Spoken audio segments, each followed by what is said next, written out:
This is Real News Media TV, coverage you can trust. Please like, share, subscribe, and hit the notification bell. Select all for daily news updates. It's so hard to know that I have to bury my last child. Joy Jones is still struggling to come to terms with the loss of her daughter, who was one of two people who died in a motor vehicle crash in Clarendon on Tuesday. Heather Jones Grant, 34 years old, and her brother-in-law Nigel Ambersley died as a result of injuries they received from the collision. Jones told the news that she knew something was wrong the moment she heard a female scream. "I was on my way to pick up my grandson from school, and I called Heather, and we were there talking. She asked if I eat already, and I told her no, I don't eat anything yet. I am going to get the baby, and she said okay.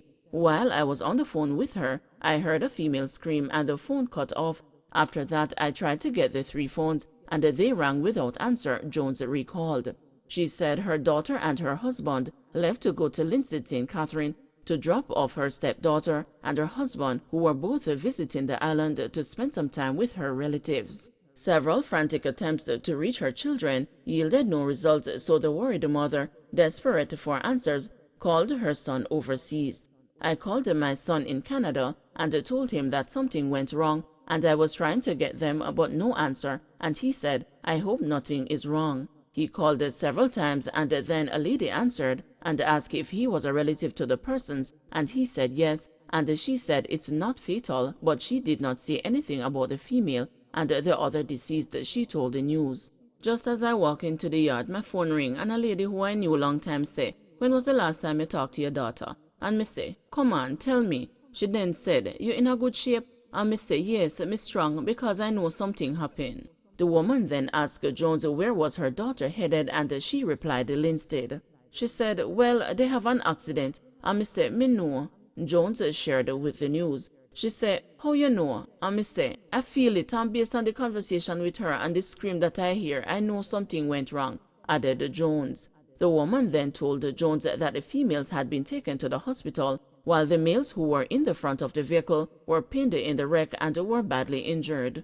Jones said soon after that conversation, her other daughter called and confirmed her worst fear: her daughter died in the crash. According to police report, Grant and Ambersley, along with 2 other persons who were traveling in a Toyota Starlet heading toward Mipen about 1:30 p.m. on Tuesday, when the driver of a Nissan Latio attempted to overtake a line of traffic along the Osborne Store Main Road in Clarendon. The 2 vehicles collided, and all 5 people in the 2 cars were taken to the Mipen Hospital, where Grant and Ambersley died and the others admitted in serious but stable condition. Jones described her daughter as a very hard-working, honest, and kind individual. "She was everything you could ever hope for. The last thing she did before leaving home, she hugged me and gave me a small bottle of sanitizer and said, 'Here, mommy, I giving you this because I love you.' And she said, 'Me soon come.' And I say, 'Hurry up and take care.' Ambersley hugged me and said, 'Come to my birthday, which would be later this month.' And her husband hugged me and I said, 'Take care.' Marlon come and called me from outside and said, 'Mom, me soon come back.' And I tell him the same, to take care. Michelle, who is my stepdaughter, and her husband were visiting. He also died. It is so hard to know that I have to bury my last child," lamented Jones. St. James Public Health Services to undertake NCD's screening pilot project. The St. James Public Health Services will in June commence screening for common non-communicable diseases as part of a pilot project. NCDs refer to a group of conditions that are not mainly caused by an acute infection, resulting in long-term health consequences and often creating a need for long-term treatment and care. Addressing the recent monthly meeting of the St. James Municipal Corporation, Medical Officer of Health for St. James, Dr. Francine Phillips Kelly, said the screening clinic will be housed at the Granville Health Center as a pilot for 6 months. Screening for prostate, cervical, and breast cancers, hypertension, diabetes, and high cholesterol will be done at the clinic. So these would not be for individuals who are already diagnosed and are unwell or on medication, but persons who think themselves to be healthy to ensure that they are actually healthy, Kelly explained. She informed that individuals with an abnormal screening will be referred for immediate treatment to prevent a worsening of their condition. chronic non-communicable diseases are the #1 cause of death in Jamaica. The Pan American Health Organization says detection, screening, treatment, as well as palliative care are key components of the response to NCDs. $255 million ganja bust in Clarendon. Ganja valued at US $1.7 million or 255 million Jamaican dollars was seized on the coast of Clarendon yesterday. No arrest has been made. Shortly after midday, cops from the Marine Police Division conducted an operation in an area known as Colon Bay. During a search, several white knitted bags containing the weed were reportedly found hidden among mangroves. The drug, weighing 1,714 pounds, is the second major bust this week. On Monday, a 46-year-old businessman was arrested in Montego Bay, St. James, after he was caught allegedly transporting 11 kilograms of cocaine valued at US $500,000 or approximately 75 million Jamaican dollars in the Coral Gardens area. A series of secondary operations conducted by the Narcotics Police resulted in the seizure of more than US $5 million or Jamaican $770 million. A 29-year-old woman bartender was arrested in Whitehorse, Westmoreland after she was held allegedly with a quantity of ganja in a related operation. More U.S.-based agents being engaged to deliver overseas employment. The government is engaging several United States-based work placement agents to deliver more overseas employment for Jamaicans. Minister of Labor and Social Security, Carl Samuda, has indicated that a marketing strategy is being crafted to ensure that Jamaicans can obtain more non-traditional jobs in the U.S.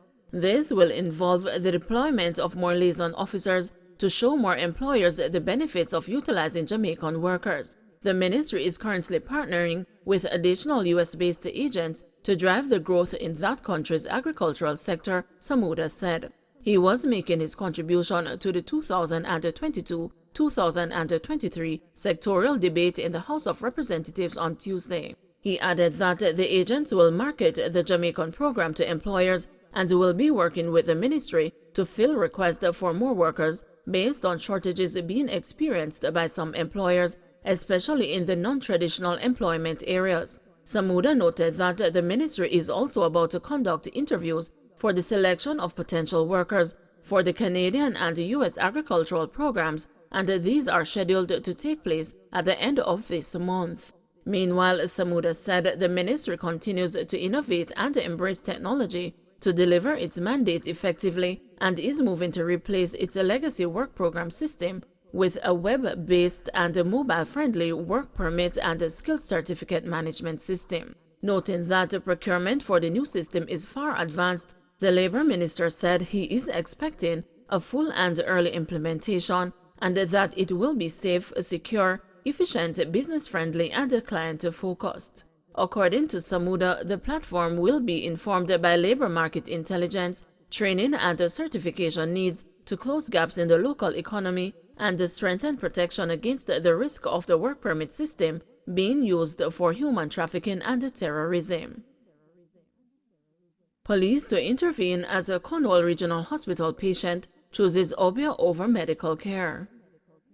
The police are now exploring how best to support Cornwall Regional Hospital in ensuring that a man whose relatives and friends intimidated hospital staff into releasing him from the medical facility so that he could seek the services of an obeah practitioner will return to get medical care. We are looking at the situation to see what next the police can do to intervene in the man's condition because the medical team are of the view that he has a medical condition and not a spiritual condition, as we call obeah, Assistant Commissioner of Police for Area 1, Clifford Chambers, said in a video released to the media on Tuesday.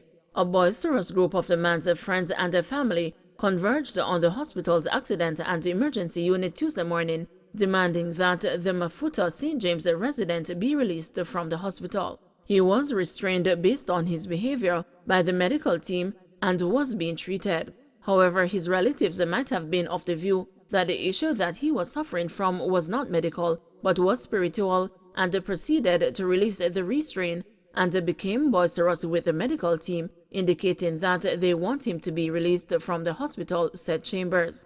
As a result of that, the medical team, I was advised, decided to release the patient into the custody of his mother and have his mother sign a release form, and thereafter they left with him, Chambers added. Hospital staff became rattled during the exchange with the patient's friends and relatives and called in the police from a post located on the hospital compound. It is not uncommon for medical staff in sections of the country to work in challenging and dangerous situations, and when news initially broke, the situation appeared to be the latest such incident. However, Chambers stressed that, contrary to reports in sections of the media, there was no confrontation between the police and armed individuals or between the police and the man's relatives. He also rejected reports that the man who was seeking medical care was a Don. The gentleman is a former taxi operator and, from all indications, was never a part of any gang and has never been involved in any confrontation with the police, said Chambers.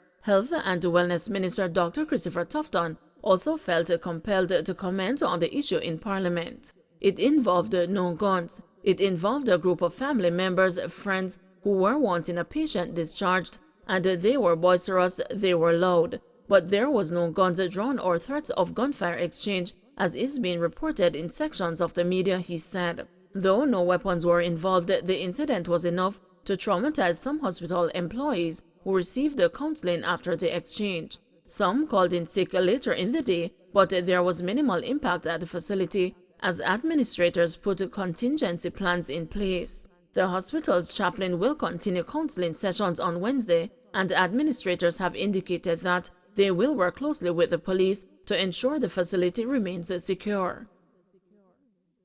Don't forget to like, share, subscribe, and hit the notification bell. Select all for daily news updates.